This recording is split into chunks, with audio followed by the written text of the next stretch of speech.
Yeah. Good afternoon, and thank you for coming. For those of you who don't know me yet, I'm Luigi Zingales. I'm the faculty director at the Stigler Center, and we're very happy today to host Raffaella Sadun for a mini course on management strategy. Before we start, please note the following things. First of all, we are on the record and live streaming, so please silence your phone, and two, remember this will be here forever. As usual, the views expressed by our guests are their own, not those of the Stigler Center or the University of Chicago. As you may know, the Stigler Center promotes and diffuses research on regulatory capture and the various distortions that special interest groups impose on capitalism. We have many initiatives, including the podcast Capital Isn't, that I co-host with Kate Waldock, and the Pro Market blog. So you're both invited to visit or try those. And we have a number of events. The next one, in particular, is next Tuesday, May 28. We will host a conversation on finance, technology, and society with Professor Anat Admati from Stanford and moderated by Guy Rolnick. Back to this afternoon, we look forward to hearing Raffaella's insights. But before, let me introduce our guest. According to the record, Raffaella is still an associate professor, but she recently got tenure, so please congratulate her. And she was particularly good because she had tenure raising two children at the same time with her husband on the other side of the ocean. So she's wait until you see my kids. She's really a hero, and she is a very prolific writer, and she's a faculty research fellow at the NBR, at the Center for Economic Performance LLC, and affiliate of the CPR and many others. Her research focuses on economics of productivity, management, and organizational change, and she is among the founders of the World Management Survey and Executive Time Use Study, which she's going to describe in greater detail in her talk. But I think that really the world of management will not be the same, is not the same after this. So she's really making a major impact on that. We look very much forward to her talk. Thank you, Raffaella. Thank you. Great. Thank you, and I am really, it's such an honor to be here and to be with you. So let me just go quickly through, the first disclaimer, which is all this work that you're going to see. It's actually based on joint work with Nick Bloom and John Mardinan from Stanford and MIT. So I won't refer to their names all the time, but just know that they are, really important figures in this body of work. And before getting started, I also wanted to give you a sense of why I'm an economist. As Luigi introduced, I have a PhD in economics, and it's not very typical for economists to want to study management. Actually, when you mention the M word among economists, they typically, expect that your IQ will be at least 20 points lower, right? It doesn't come natural. So I want to tell you why I became interested in this topic, first of all. And a lot of this motivation comes from figures like this one, which are simply a correlation between GDP per worker, which is a very imperfect but one of the classical measures of growth, and wealth for countries, and TFP, which is total factor productivity, is a measure of efficiency, basically. It's how well resources are used in a specific country. And one of the things that you see from this graph, which is based on data from Chad Jones, is that there is a very strong correlation between the wealth of a country and the efficiency, the average efficiency, way in which the inputs are used. And obviously, if you remember this guy, Adam Smith, he was, at the very beginning, one of the people who really made this point, that efficiency was somehow strongly related to wealth. So this is just to say that looking at the determinants of efficiency, which I will call productivity going forward, is really a fundamental economic question that is really important to figure out.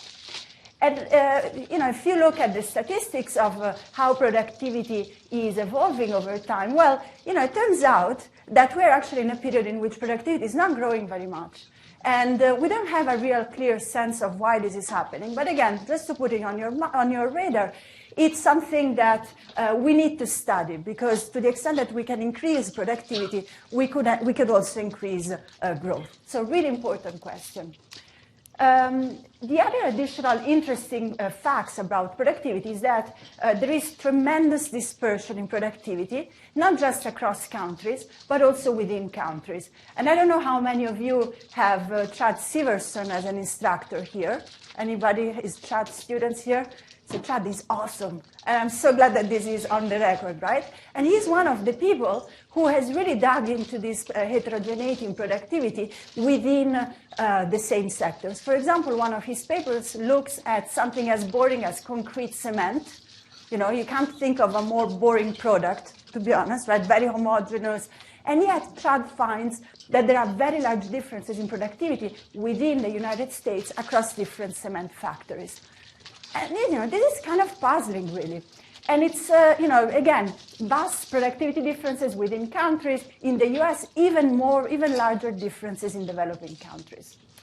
According to recent studies, these productivity differences within countries are actually becoming even larger over time. There's more and more polarization.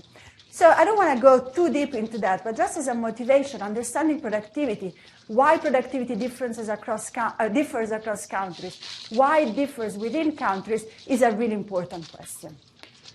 What I'm going to do with you with the next 3 days is give you a sense of a research that started about 10 years ago that tries to pin down the relationship between productivity and management practices in an empirically rigorous way. The lectures are connected. Today I will focus primarily on measurement questions. How do you measure management, and what we know about the evidence that connects management and performance. Tomorrow we will dig, I think, more deeply into the reasons for variation in management practices, which you will see are pervasive and are really indeed quite large. And then on Friday, we will focus on the role of management for the public sector, which, again, I think from a relevance perspective, really important to understand how we can improve productivity in the public sector. And as I said, this is going to have a strong empirical focus. I will punish you with regressions. I hope you will be okay with that. If there are any questions, just raise your hand if there are any technical questions. It won't be very technical, but there will be a strong empirical focus. So let me dive into the first topic, which is the idea of how do you measure management.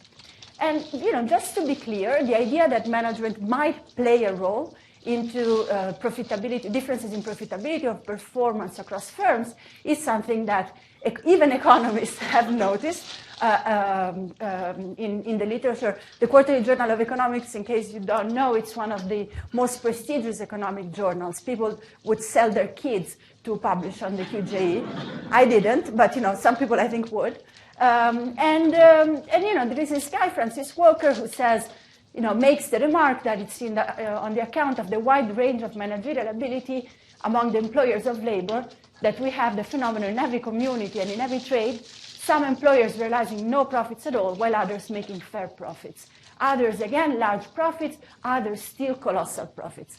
And this is 87. Well, this is actually 1887. This is an observation that Francis Walker made after the first census data in the United States was collected, and this heterogeneity started to be very apparent in the data. Now, the issue, however, is that while, as economists, we have recognized the importance of management for a long time, traditionally, this is a topic that has not been studied empirically in a rigorous way. And I think that this comes down, this is my interpretation of why that has happened. I think there are two fundamental reasons. One is that measuring management is actually quite hard. Probably the definition that you have about management is different from what you believe management is, and sort of finding an agreement of what's the unit that we need to define is not something that it's as easy as counting people, for example. And Chad makes this point in a review from 2011. But I think that there is also somehow and this is a little bit of arrogance, I think, from our profession, the idea of saying that, at the end of the day, management is easy. These are things that you can just, best practices that you can just read in a book and copy. And so to some extent, you would expect that these best practices would be so easy to imitate that it becomes somehow trivial and not consequential for firm performance. Or, if you're a badly managed firm, you would disappear. So again, from another perspective, it doesn't matter. And this is, I think, one of the other reasons that has led management scholars to focus on more sophisticated aspects of management rather than really looking at the basics. And so as a consequence, I think multiple views of what constitutes good management has a reason. And, we have very different companies on the right. Are they well managed? Well, according to different principles, maybe they both are, though, we don't have, again, a common unit. Or maybe this comes down to great managers. I have to, the disclaimer is that Mr. Bean is there because my co-authors are British. As an Italian, I would have probably chosen, a different example of bad management. We've got plenty, but that's what it is.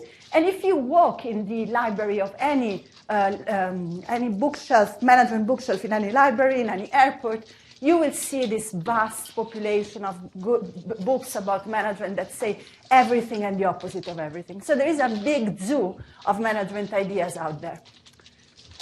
So what we did about 10 years ago is create this project called the World Management Survey, which tried to fill in this empirical gap in the study of management practices. So how did we do that? Well, I will tell you in a moment the principles of this measurement initiative, but effectively these are surveys that we created and we implemented in-house that led us to interview so far about 20,000 managers in 34 countries in 4 major ways between 2004 and 2014. And today I'm going to focus mostly on the manufacturing sample. We focus intentionally on companies that have between 50 and 5,000 workers, which are representative of the economy of these countries. But over time, we've extended this methodology quite a bit. And again, I'll talk about it in the next few days. Yes? Looking at the ratio of managers to firms you've surveyed, is it fair to say that you want to focus your study of management on the top 1 or 2 managers rather than like the plant level managers? Oh, no. Let me tell you, that's exactly where I'm going. Thank you. Actually, we decided to, first of all, starting with the questions, to focus on basic practices, which means, in the parlance of operational managers, these are things that you would assume any company would do, basic housekeeping that have to do with the way in which you keep track of operations, of production, the way you monitor production, the way you set targets for your organization, and how you deal with people, meaning promotions, incentives, and so forth. Everything is done with a 45-minute interview, and we focus specifically on that middle layer of the company, plant managers, which have managerial responsibility clearly, so they know how to answer, but they're also close enough to the operations to know what is actually happening. And going back to your question, the higher up you go in the organization, and the more you hear what they want you to hear, or what they wish is happening, but it's much harder to get to the reality. And that's why we focus on plant managers. And so, how do we get unbiased comparable responses? Well, our approach here is to use a double-blind approach, which is the interviewer, which is typically MBA students like you, that we hired for summers at a time. They would not know the financial performance of the organization that they talk to. They would be trained by us in how to ask these questions, but they wouldn't know anything about the company's performance. And at the time of the interview, we're not telling the managers that we're scoring the responses, because we don't want to bias their answers. We only tell them what the results after a while, after the data has been elaborated. And everything was run from the LSE, where we converted our conference center in a call center for months at a time. It was really fun. Everything, as I said, was managed internally. The firms participated. I think in part we have a 45 response rate, in part because it's very atypical to focus on plant managers. Everybody wants to talk with the CEO of the company, but typically people don't want to talk to the plant manager. And so when the plant managers are, invited, they're very happy about it, actually. We've had some interesting stories in the conversations, and then we had this official endorsement from various institutions. And over time, we've hired more than 200 MBA students or similar that have worked with us continuously. This is what the conference call would look like. As you can see, this is a room that is typically used for very serious economics conversation, which was transformed into a call center for some time. Let me give you a sense of the type of questions that we ask, just zooming on a couple. Let's think about monitoring management. This is a domain within the survey where we would have 4 types of questions. Let's think about performance tracking, for example. Each of the questions, including performance tracking, would be scored on a level on a grade that goes from 1, which means the practice is not adopted, to 5, which means that the practice is fully adopted in the plant. And the interviewer would ask these open-ended questions, and according to what the manager replies, would score this firm on this grade. And so a 1 would be a situation in which the plant manager tells us that the measures are really not tracked, or they're not tracked in a meaningful way. And 5 is a place where performance is continuously tracked and communicated, both formally and informally, to all staff using a visual range of management techniques, management tools. By the way, there would also be a second person listening to the interview for every interview so that the responses can be calibrated and compared. And so once how do you think about that in practice? Well, this is, a car plant, and what you see here is something that is really not technological at all. It's used in many car plants. It's just a way to keep track of how production is happening within the day. It's a visual management technique. You don't need to invest $1 million to implement that. It's just a matter of having the correct mindset and the willingness to start measuring. You can do it also in completely different industries. This is Virginia Mason. It's one of the hospitals here in the US that has adopted lean management techniques. And what they do every morning at 7 a.m. is every Tuesday morning at 7 a.m., they go through these key performance indicators, and they all, in teams, discuss the objectives that I had set, what objectives they met and what objectives they didn't meet. And I know that sometimes, people are very, this is what captures people's attention, this this hairstyle. But, this is really, again, I think very powerful. It's the idea that you don't need technology to measure these things. You just need to want to measure. Another example of no performance metrics, I'll come back to this. This is a textile plant in India, and as you can see, there is really no sense of this visual techniques. There is no sense of what is being done in the plant, whether they are on time, whether they're behind. And this heterogeneity is something that you will see we really captured in the data as well. One of the other questions is incentives. We would ask people, how does the promotion system work? And often companies would tell us that they really didn't have any system to identify good performance in the organization. They would only use tenure. In this grid, an answer like this one would be scored as a 1. And in other organizations, we would have plant managers telling us that they actually put a lot of effort in identifying good performers, to develop them, and to promote them. And again, in this grid, this would be classified as a 5. As I said, the coverage rate for this type of survey is quite high. It's 45%. So we tried really to get a sense of not just the excellences or the bad performing firms in the country, but a whole distribution. And over time, although I'm going to focus mostly on manufacturing, we also extended it to other sectors, including retail, hospitals, schools. Other people have taken these methodologies and used it on all sorts of other sectors. So it's a methodology that has has taken up, which, we're very happy about it. The more, the merrier. These are the plant locations that from the World Management Survey. So you can see there is heterogeneity also within countries.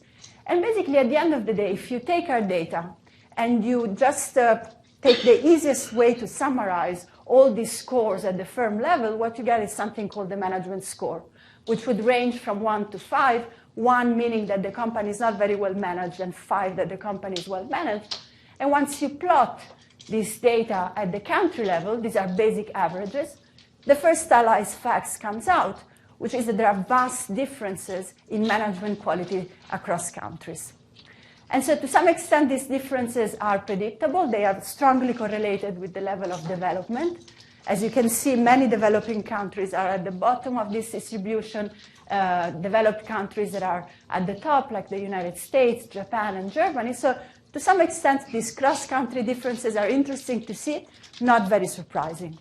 What I think is really interesting, however, is that once you open up the data and you start looking at heterogeneity within countries, again, remember the graph that I showed you with the productivity differences within countries, they are very large. Well, from the data you can see that there are also vast differences in management quality within each of the countries that we surveyed. And I circled 2 in particular because they sort of capture 2 of the extremes. But you focus on the United States, on the average is very high. But you can see that in the United States there is quite a rich tail of companies that live on the left of this distribution. That in spite of being in a developed country, in a rich country, they still seem to be managed quite poorly. And then in India, again, although there is a tendency to the left, so on average, India gets a low score according to our management index. However, there are also very interesting heterogeneities with some Indian companies that actually manage better than their American counterparts. Okay? So I think that this is something that, again, if you start measuring things at the level of the firm, these heterogeneities start to pop up. Yes? Do you know whether this is driven by the type of industry that they're doing? I could imagine that with cars, you might want to monitor things a lot more closely because they're doing something very complicated. With textiles, it might not be that important. Yeah, so again, you could redo this controlling for these industry effects, and they explain a small part of the overall variation. You still have heterogeneity within country, within industries. So it's not just an industry effect. Okay. One other, in case you were worried about, these noisy signals of quality, once we also went back to the interviews and asked the same questions to different managers within the same company with a different interviewer. And it's kind of striking that the responses are quite correlated. So just to give a sense of the many different things that you can do if you start measuring things that are fundamentally intangible and very noisy, we tried our best to get as accurate as possible on the measurement side. Since 2010, the project has expanded even further. Right now, the U.S. Census is actually using our methodology to measure management practices across more than 50,000 manufacturing plants. And they've been doing it for 2 waves already, and they're going to run the 3rd wave. So this approach has now become part of the measurement that is typically rolled out by the census, which gives access to many more data points and allows us to go much deeper in this research. And 10 other countries, 10 other local statistical offices are using the same methodology. I think what's fascinating is that we started 10 years ago with nothing, and then it's clear that there is growing interest and growing aspirations to measure and go deep into these intangible aspects of the economy, which appear to be very important to understand performance. This is how the census survey in the US looks like. And the key text here is that your response is required by law, that's what generates this very high response rate at 74%. So I won't go deep into that, but the spirit of the census survey is very similar to the spirit of what we have in the management survey that we run by phone. And even with this vast sample within the United States, I think the key finding here is that even within the United States, even with this massive sample, you still find very large differences in management quality. So the differences persist even within the United States. The second thing I wanted to do today with you to sort of set the, again, build the idea of why it's important to measure management, I wanted to talk to you about the studies that we've been doing to see whether these differences in management matter for performance. And I'm going to start with something that is, probably the only formula that I have in these slides, which is just a simple production function. You just relate the output, typically revenues, or whatever performance measure you want to use, to different inputs, and you would typically have typical inputs like labor, capital, and materials. So you're trying to estimate this efficiency net of the inputs that are used. And the only difference relative to traditional studies is that you also have this management score as one of the potential explanatory variables for differences in performance across firms. This is just a descriptive regression. Clearly, there is nothing causal about this. Yet, I think the results are informative. And what you see once you run this regression, both in the international data and in the US Census, it's a very strong and positive correlation between management practices and different metrics of firm performance. Starting with productivity, so the first two columns here, employment, profitability, growth, and survival.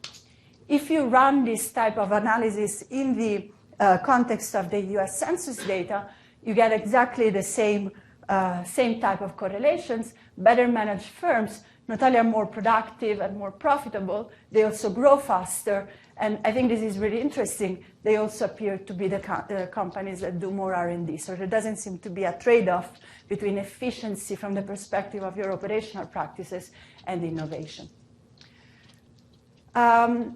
Something that I'd love to have more time to go in depth with you, but I can't because we only have a limited amount of time, is the idea that management doesn't really matter in isolation. In fact, what more and more studies are showing, thanks to information on how companies, what type of technologies companies use, is that management is also a key complement to the adoption of new technologies, both in terms of hardware and software technologies. And this is because, thanks to the adoption of more structured management practices, it's sort of easy to go through the adjustment process that organizations need to incur in order to adapt to the introduction of these new technologies. Using a computer effectively, as we know from the time in which Excel was first introduced into organizations, is not just a matter of plugging the computer into the wall, but it's a matter of adapting your workforce to really understand what they could do and what type of tasks could be reallocated such that the technology would be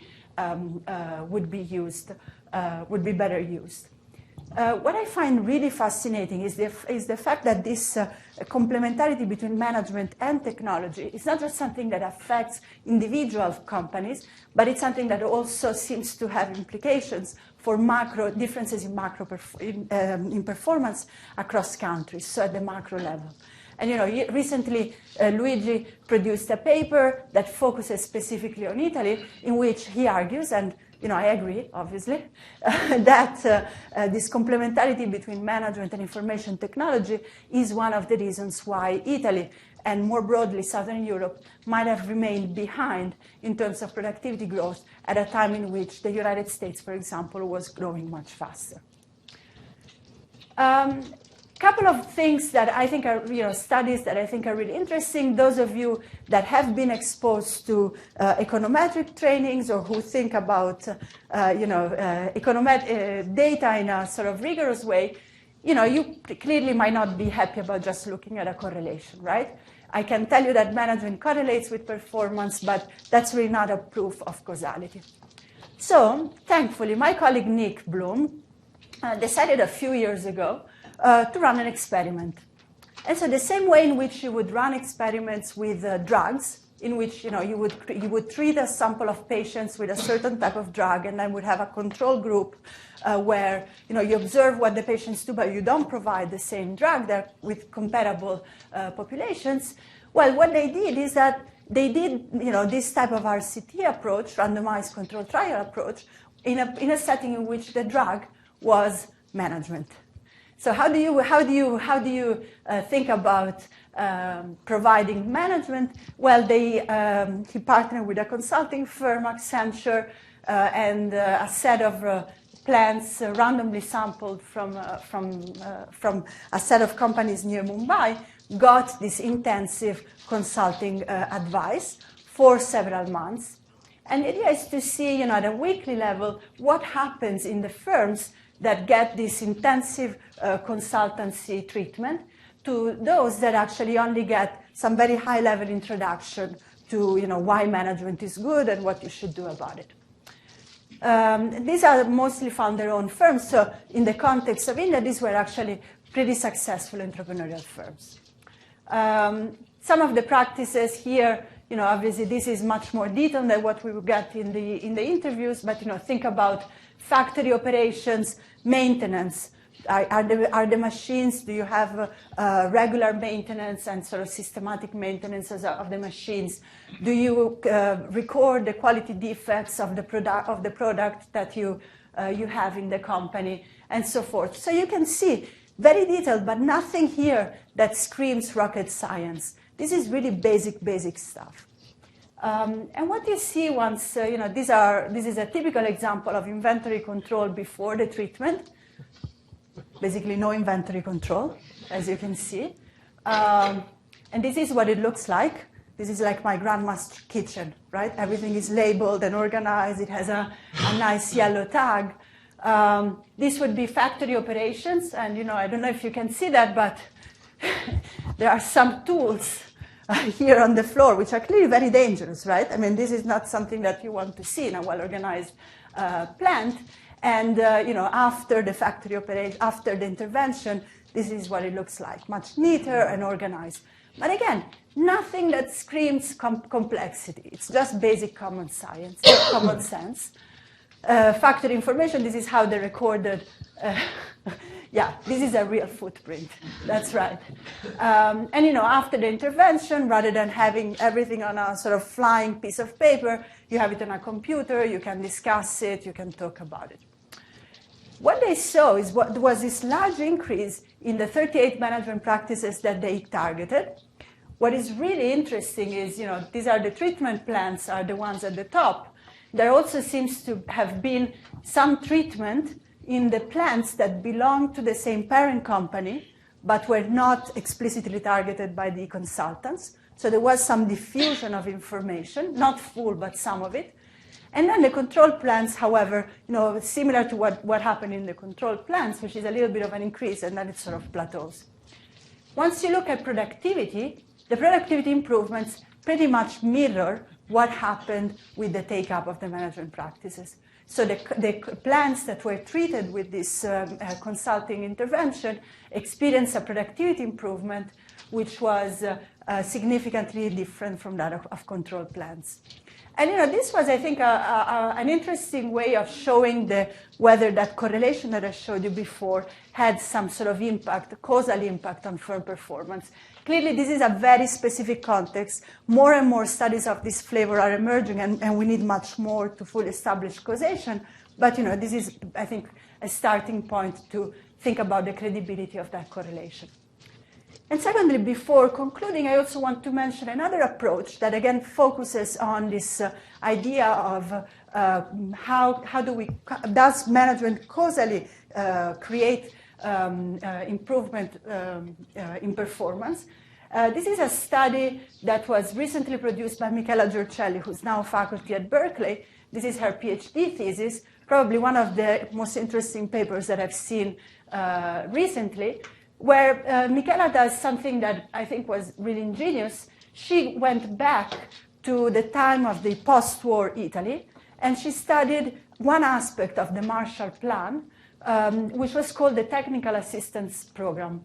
It's basically a program that the US government had set up to help Europe recover from the war, and part of it actually consisted of a management intervention, where Italian business people, typically founders, would be trained in the United States on the latest techniques of management operations. And there was also a technology transfer that she could keep track of. And then, you know, thinking about it, again, causality, what she exploits is the fact that many companies applied for this program, but only a subset of them could receive it, because at some point the budget was cut. And so that's how she thinks about causality. What you can see, and you know, this is one way to reinforce the point that this is not something that requires very sophisticated training. You know, how do you train people to be better managers? Well, you show them around. You take them to the plant. You see how things are run. You show them the implications of the different approaches, and you know, it's something that can be as easy as this. And what she sees is that for the companies that were treated with this management intervention, there have been enormous, I think almost too large to be true, but you know, really enormous changes in terms of efficiency, growth, and performance overall. And this is just, I think, another way to think about the causal question. So summing up, going back to the way in which I started this conversation, you know, TFP varies across countries, efficiency varies across countries. We also know that productivity varies across firms within countries. How much of this dispersion can be accounted for by management practices? And we've tried to put some numbers according to this question. And in a model that is actually, you know, quite simple, but thinks about management as another factor of production, we believe that about 30% of the differences that you see, that you observe in productivity across countries, could be accounted for by management practices. This number is very large if you think about it, and I think opens up a lot of possibilities in terms of how do you think about productivity initiatives and productivity policy? How do you close the productivity gap across countries? So wrapping up, a couple of messages that I wanted to send to your young and bright minds. First of all, this idea that measuring management is possible, and I think more generally the key message is measuring intangible is possible, as long as you are very clear about what you're trying to measure, and you do it in a rigorous manner. And I think this is relevant not just for academic people, but is as relevant for academics as it is for business people, who often have to try and understand how to improve the performance of their organizations, and often are lacking the sort of scientific mindset to understand what's really happening within their units. For example, what we're doing now is, we are trying to extend beyond operations, and we're running a survey that is about strategy process, to try and understand how do CEOs think about strategy and how systematic they are in their decision making. So there is clearly so much more that can be done to measure intangibles within firms. Second point is that there is a correlational and a causal effect that suggests that management really matters. So you should be happy because you are all management students, right? So good, you're learning something useful. One standard deviation change in management associated with 10% increase in productivity.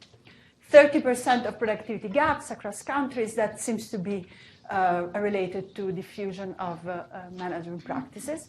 And I think that this is an important point because we often assume that companies live on that productivity frontier, that really companies are optimizing their actions. And this data suggests that there is still so much to do to bring companies from the interior of that productivity frontier to the productivity frontier itself. And then finally, something that I want to pick up with you tomorrow, which is a puzzle, meaning that if the implementation of management really matters, why is it so hard to adopt good management practices?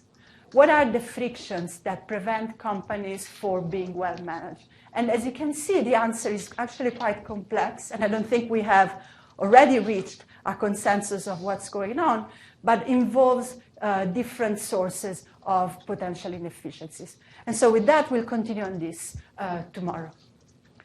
All right, let me just finish with a couple of things. So as I told you, we had really interesting conversations with the plant managers. One of them, in Italy, really required some thinking about how you define ownership. And so the production manager told us we are owned by the mafia. So I said, I think that's the other category, although I guess I could put it down as an Italian multinational.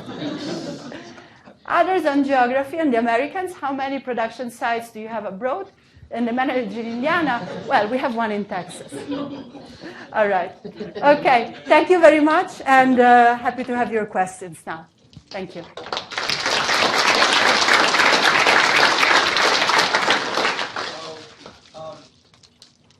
What would you think of the idea that, like, maybe the firms are sort of on the productivity frontier when you consider the additional constraint that managers are expensive to hire, improving them through hiring someone to train them is also expensive. So maybe if you control for the cost of improving management, the amount of management firms are actually deploying is profit maximizing.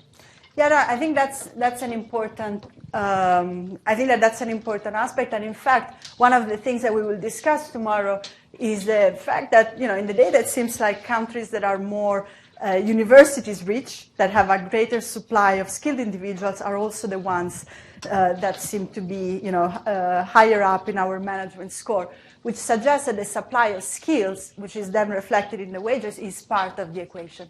But as you will see tomorrow, the answer is not that simple. One of the things that we find, for example, is that companies often don't know that they are not on the frontier. And so they haven't really made that calculation. They think that they're doing the best they can. But it's not clear that they have a clear understanding. Yeah. Yes. Do you see multinational companies having the same management performance score across regions and countries? Yeah. Let's talk about that tomorrow. But in a nutshell, we do find that there is more similarity within multinationals across countries, as you would suggest, right? So there is some evidence of multinationals sharing same practices across their different subsidiaries. So you have the management. So you have like the management quality built into a GDP function. Right. Have there been any like studies or thought processes thrown into how the management quality varies with different macroeconomic shocks? Sorry, varies with them? Different macroeconomic shocks. Oh, yeah. So are you thinking about shocks causing differences in management? Or vice versa? Yeah, so one of the things that we've done with a different part of the survey was looking at the way in which different companies reacted to the Great Recession, for example. And so it's a different topic. It's more about the way in which power is decentralized within the firm. So the extent to which central headquarters delegated power to the plant managers that we interviewed. And there we find that actually more decentralization was associated with better performance just after the recession. So I think that there is an element of organizational choices working as mediators and helping firms cope with different shocks in a different way. So was decentralization part of like your analysis of the quality of management? It's one of the key complements. Okay. Meaning that for companies to decide to professionalize. Okay, let's change this slide. But for companies to decide to use professionalized management practices, one of the necessary steps that needs to happen is that they need to leave power to the managers to make their own decisions. Because otherwise, if you think about it, you don't need to have practices. You basically walk around, see what's going on, and that's it. So it's one of the key complements. Okay, thank you. Did this study yield any findings with regard to the use of information technology? Yeah. Yeah, and we'll talk about that tomorrow, right? No, I'm happy to talk about it now, actually. Yeah, you see, I'm trying to maximize attendance for tomorrow. I'll try to So a distinction between sort of what I, process automation and manufacturing technology versus strictly information technology and software. That's what I'd like to hear more about. Yeah, so the studies, so let me just say one thing. First of all, we are really behind in terms of measurement of, these nuances of information technologies in large samples. So, meaning that we have a lot of information on assets, on employees, but getting at the details of the type of technology to the level that your question wants, it's not probably we're not there yet. Some people are working towards that. The work that I have done looks at two different studies. One just looked at the total expenses in hardware and software as an indicator of technology adoption. And what we found there is that, again, management practices were a key complement to the adoption of this technology and to the productivity effects of this technology, meaning that companies that just invested in the technologies but did not upgrade their management practices to really make good use of the extra information that these technologies produce didn't get as much of a productivity return from them. Another study that I've done, and you had Luis Garicano here, I think, in September, right? So Luis Garicano is an economist, one of the leading economists in organizational economics, and one of the key theories that Luis proposes is that technology will have different types of technology will have a differential effect on the way in which the companies are organized. Meaning, information technologies that allow that let information to the top of the organization and sort of clarify all this mess that happens in reality to the top will tend to have will lead companies to centralize power at the top, whereas knowledge technologies that allow knowledge to be more diffused and allow, let's say, plant managers to make good use of production data will lead to more decentralization. And so in the data, you actually see this differential effect playing out. And that is just to say, I think that we bunch in the word technology things that can actually be very different in reality. Yes? Was it difficult to arrive to the set of management practices or the core of management practices, or were there some subjectivity in terms of that? Yeah, so something very important that I didn't say. We did not invent these practices. So we actually started, this project started almost from a bet, meaning there was a very smart McKinsey partner that spoke with John and said, look, we've identified, we think we know why firms, we see there's some differences in the way firms are managed, we think this matters. And John said, okay, but can you prove it with the data? And so we initially started using a grid that McKinsey was already using, but sort of blow up the measurement of this grid to thousands of organizations. And sometimes we edited things that were either clearly circular, so they were outcomes of good management rather than causes, or didn't seem to be applicable in large samples. We never got money from McKinsey, but I think that their initial ideas were really, really great. And did you sustain the same questions along all the years? Yes. Did you have the necessity to add anyone or any questions? Well, so we tried to keep them as similar as possible so that we could do panel analysis. And that was very useful, for example, in showing that there is a lot of persistence in the way in which companies are managed. We also added some sections, like the decentralization question, because we realized that those were really interesting questions that we could find data for. How costly is the treatment, and looking at the benefits of can Vicon firms themselves invest in this? Yeah, so Nick has some back of the envelope calculation, which I think shows that yes, it was costly. But the returns were actually worth it. I have to tell you also that after that paper came out, there have been many, many other studies that have replicated the approach without Accenture consultants, which I think did it for free in that case, or almost for free, and in ways that are much cheaper. One of the interventions that I thought was really fascinating is peers of entrepreneurs networks. So allocating managers to different circles of entrepreneurs, which was basically zero, the cost. But it allowed for a flow of information that, again, was face-to-face, but didn't require getting consultants. Yeah. Yes? Would there be a way to get a hold of questions that were given to the managers and kind of the Yeah, framework they absolutely. use? So everything that I described today, we created a website. It's called the worldmanagementsurvey.org, where you can get all the survey methodology and you can get the data too.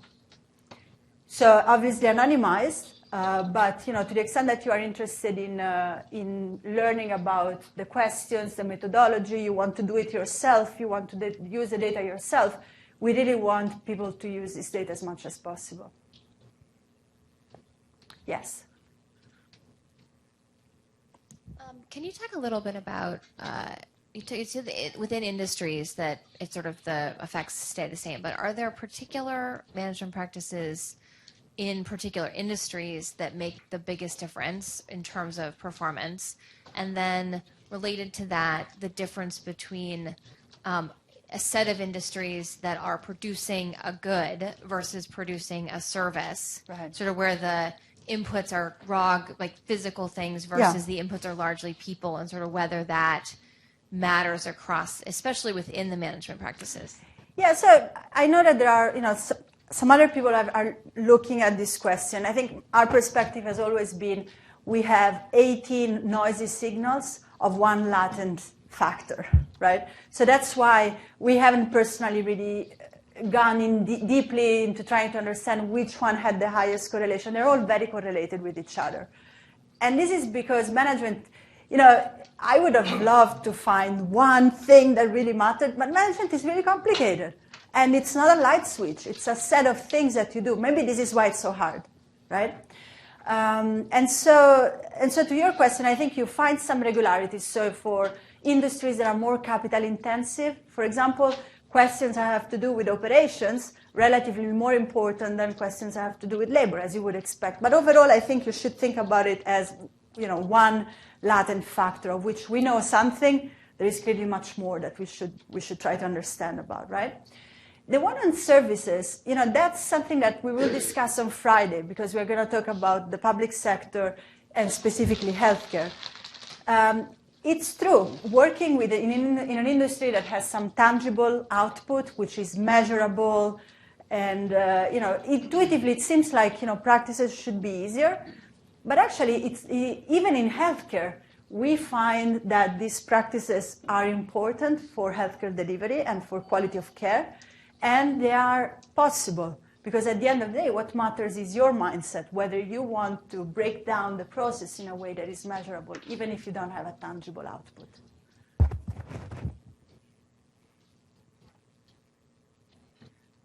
Yes? So I don't want to monopolize, so if no other questions, I will ask another question. Thank you.